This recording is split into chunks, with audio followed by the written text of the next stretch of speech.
आप सभी का स्काईवे लर्निंग हब पे। तो आज हम कंटिन्यू करने वाले हैं ग्राफिकल मेथड। और लास्ट क्लास के अंदर हमने आपको एक क्वेश्चन सॉल्व कराया था जो कि 2x4 पे ऑफ मैट्रिक्स का था। ठीक है, तो जब भी मैंने बताया था अगर आपके पास केवल 2 रोज होती है, ठीक है, और n नंबर ऑफ कॉलम्स होते हैं तो उसके लिए मेथड क्या बोलता है, ग्राफिकल मेथड में 2 आपको स्ट्रिप बनानी होती हैं, लाइंस बनानी होती हैं। वो 2 लाइंस क्या सजेस्ट करेंगी जो आपकी प्लेयर ए के लिए 2 रोज होती हैं, यानी कि फर्स्ट और second strategy.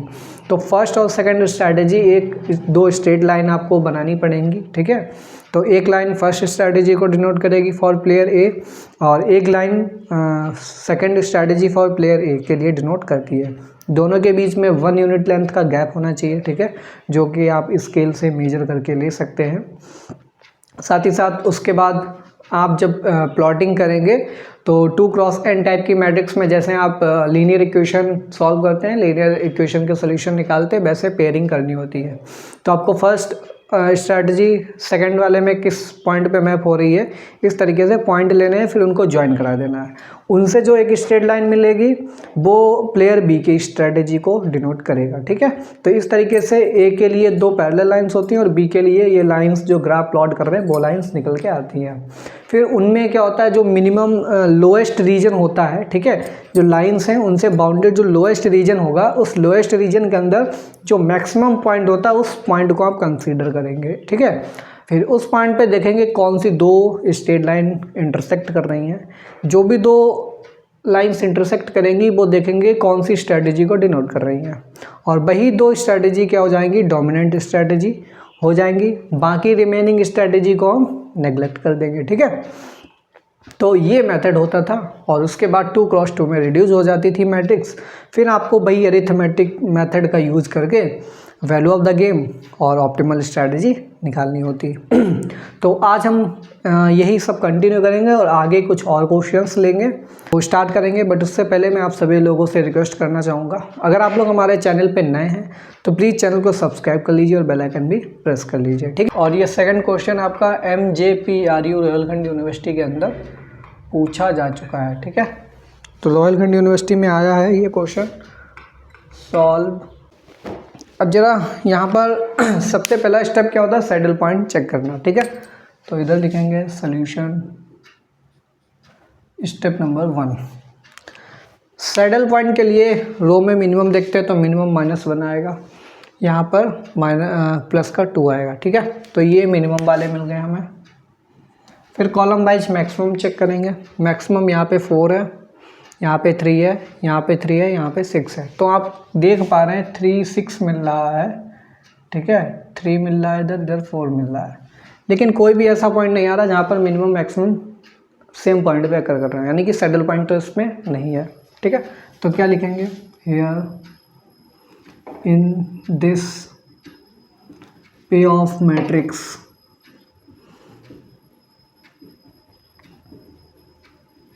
we do not get any saddle point।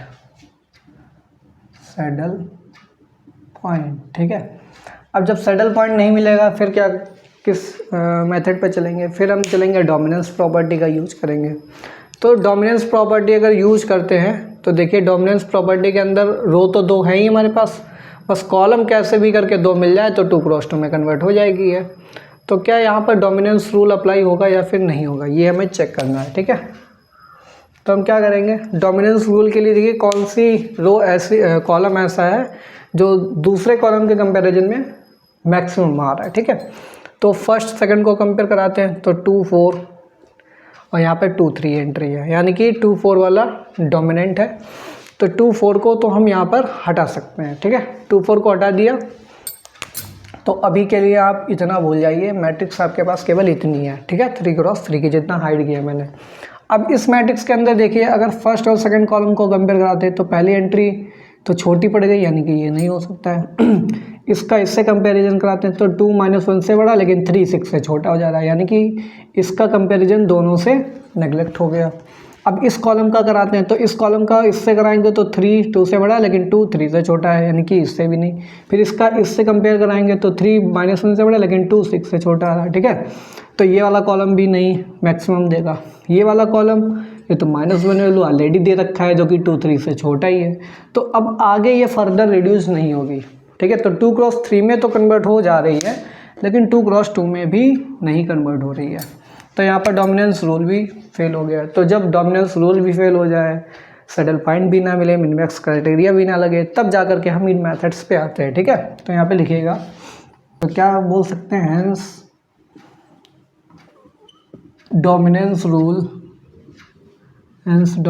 Rule is not applicable.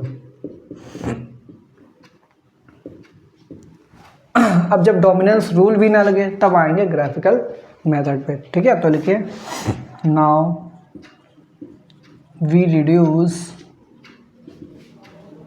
The matrix into 2×2 by the help of graphical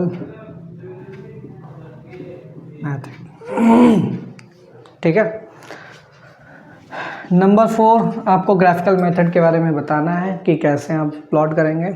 तो प्रीवियस क्लास में हमने आपको बताया था, बिल्कुल वही आपको लाइन लिखनी है कि here we take 2 parallel lines denoting the first and second strategy for player A, ठीक है।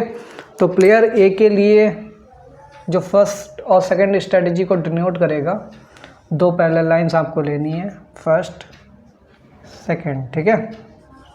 A first A second denoting for player A and B, and the gap between 2 lines is 1 unit length, ठीक है। तो ये centre मान लेंगे 0 0 और इन दोनों को कनेक्ट कर देंगे, ठीक है।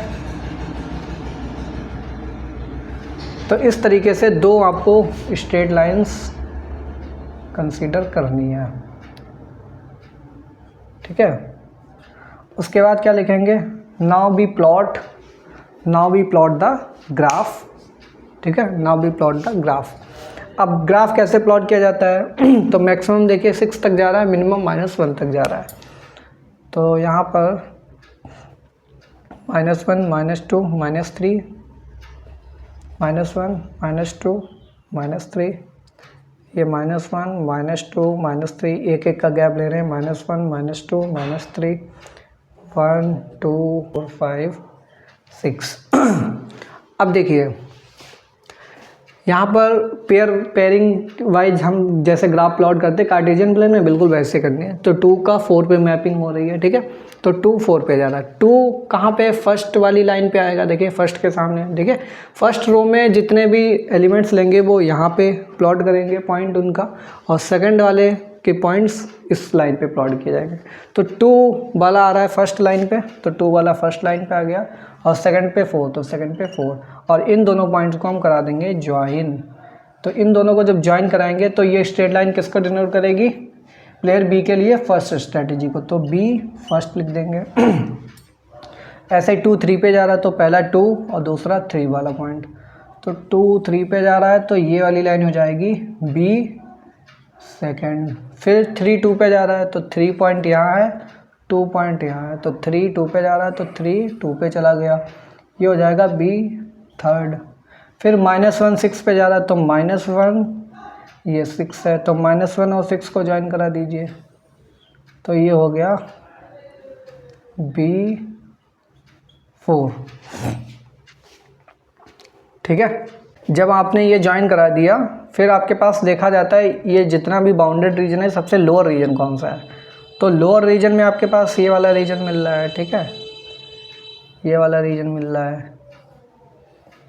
ठीक है, ये वाला लोअर रीजन मिल गया। अब लोएस्ट रीजन के अंदर जो मैक्सिमम पॉइंट है, तो मैक्सिमम पॉइंट देखिए ये पॉइंट आ रहा है पी पॉइंट, इस पॉइंट को बोल देंगे पी पॉइंट, ठीक है। तो कि यहाँ पर तीनों लाइन एक साथ ही मिल जा रही है एक सेम पॉइंट पे, ठीक है। तीनों लाइन कौन कौन सी मिल रही है, एक तो थर्ड वाली, एक फोर्थ वाली, और साथ ही साथ सेकेंड वाली। तो इस बी फर्स्ट तो हमें नहीं मिल रही मैक्सिमम पॉइंट पे, तो इसको हम क्या कर सकते हैं, क्रॉस कर सकते हैं, ठीक है। तो यहाँ पर 5th पॉइंट में क्या लिखेंगे, फ्रॉम द ग्राफ। अब आप बोलेंगे कि भैया एक बात नहीं समझ में आ रही कि 2 लाइन मिलती थी तो 2 स्ट्रैटेजी डोमिनेंट हो जाती थी और 2 ये ए के लिए है तो 2x2 में कन्वर्ट हो जाती, लेकिन यहाँ पर 3 मिल रही, तब क्या करेंगे। तो यहाँ पर कहने का मतलब है ये वाली भी डोमिनेंट हो सकती है, ये वाली भी और ये वाली, यानी कि तीनों डोमिनेंट हो सकती हैं। जब तीनों डोमिनेंट हो सकती हैं तो हम क्या करेंगे, यहाँ पर 2 मैट्रिक्स बनेंगी। तो ये 3 डोमिनेंट स्ट्रैटेजी मिल रही हैं, तो यहाँ पर मैट्रिक्स बन। तो पहली मैट्रिक्स किस किस की बनाएंगे हम, पहली मैट्रिक्स के अंदर थर्ड और फोर्थ ले लीजिए, ठीक है। 2x2 third strategy, fourth strategy player B के लिए, प्लेयर ए के लिए फर्स्ट और सेकंड, ठीक है। लिख लिया होगा, आप लोग साथ साथ लिखते भी चलिए, ठीक है। जितना लिखा दें वो लिखते चलिए, क्योंकि जगह कम पड़ेगी तो उसके इरेज करना पड़ जाएगा, तो इसलिए अच्छा यही रहेगा जितना लिख दें वीडियो पॉज करो और उसको लिख लो। मैंने इतनी जगह इसलिए छोड़ी क्योंकि इन दोनों के सोल्यूशन भी निकालने होंगे। मैट्रिक्स, एक दूसरी मैट्रिक्स बनेगी, इसमें कौन कौन सी स्ट्रेटजी लेंगे सेकंड और थर्ड को ले लीजिए, सेकंड और थर्ड प्लेयर बी के लिए, प्लेयर ए के लिए 1 और 2। तो सेकंड थर्ड में क्या आएगा 2 3 3 2, कि हम फोर्थ और थर्ड को भी ले सकते हैं। फोर्थ थर्ड ले लिया है, सेकंड थर्ड ले लिया है, सेकंड और फोर्थ को क्यों नहीं लिया, ठीक है। सेकंड और फोर्थ को क्यों नहीं लिया, तो एक चीज़ आप देखिएगा, सेकंड फोर्थ को लेने का कारण ये है कि इसलिए नहीं लेंगे क्योंकि सेकंड वाली लाइन का स्लोप अगर आप देखेंगे तो ये ऊपर की तरफ जा रहा है, यानी कि आपका जो सेंटर है, सेंटर से पॉजिटिव डायरेक्शन में जा रहा है, और ये वाला लाइन जो है फोर्थ वाला, ये भी सेंटर से पॉजिटिव डायरेक्शन अब बाढ़ में ही जा रहा है, ठीक है। तो दोनों का स्लोप क्या है, पॉजिटिव डायरेक्शन में है। लेकिन ये जो थर्ड वाली लाइन है, थर्ड वाली लाइन आप देखिए धीरे धीरे नीचे की तरफ आ रही, डिग्रेड हो रही, यानी कि इसका निगेटिव डायरेक्शन में स्लोप है। तो इन दोनों लाइन का स्लोप सेम है, ठीक है, इन दोनों लाइन का स्लोप सेम है, और इस वाली लाइन का स्लोप अलग है। तो इसीलिए इस लाइन का जिसका अलग स्लोप है बिल्कुल, इसका कॉम्बिनेशन लेंगे फर्स्ट के साथ और फोर्थ के साथ। इसलिए एक बार थर्ड फोर्थ लिया, एक बार हमने थर्ड और सेकंड लिया, ठीक है।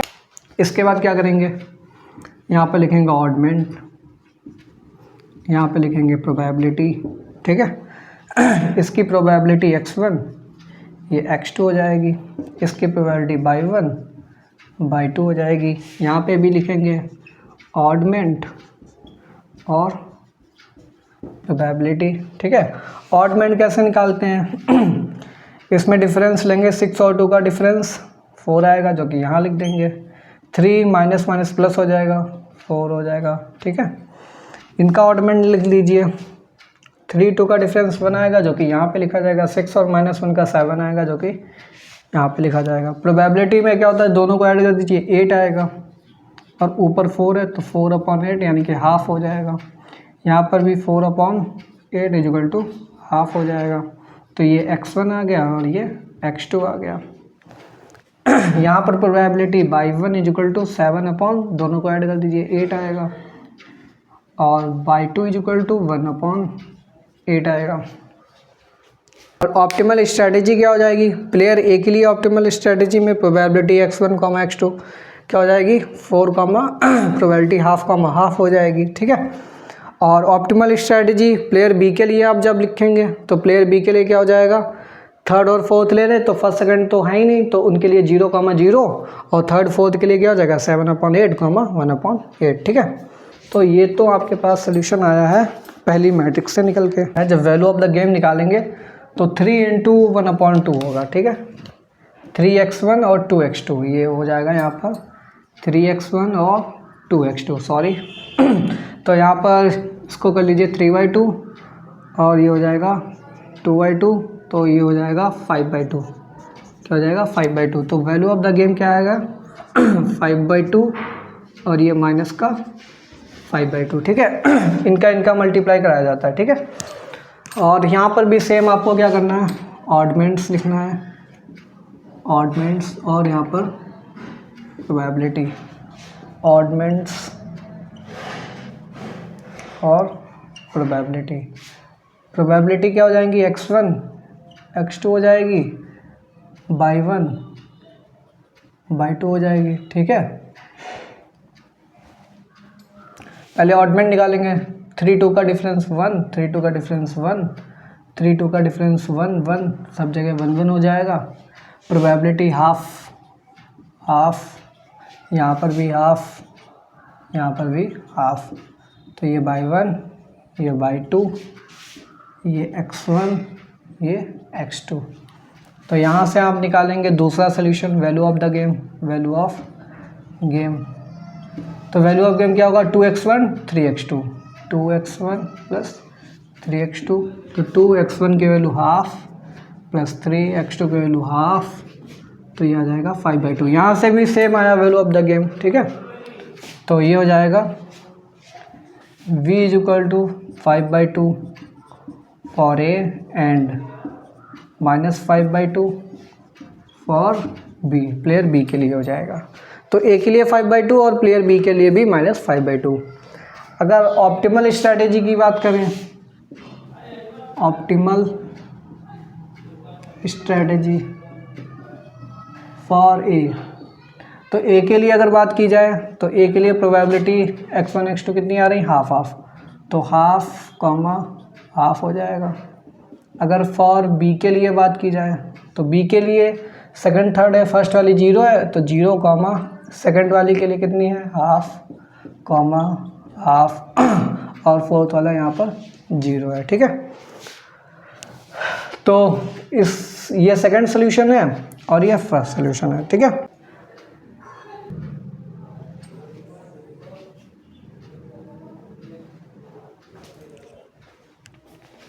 सो आई होप आप लोगों ने ये नोट डाउन कर लिया होगा। तो देखिए देखेंगे नेक्स्ट क्वेश्चन को हम नेक्स्ट क्लास में ले लेंगे। तो आज के लिए इतना ही रखते हैं, ठीक है। सारे क्वेश्चन रोल घंटे में आ चुके हैं, तो मिलते हैं नेक्स्ट क्लास में। तब तक के लिए thanks for watching, have a good day.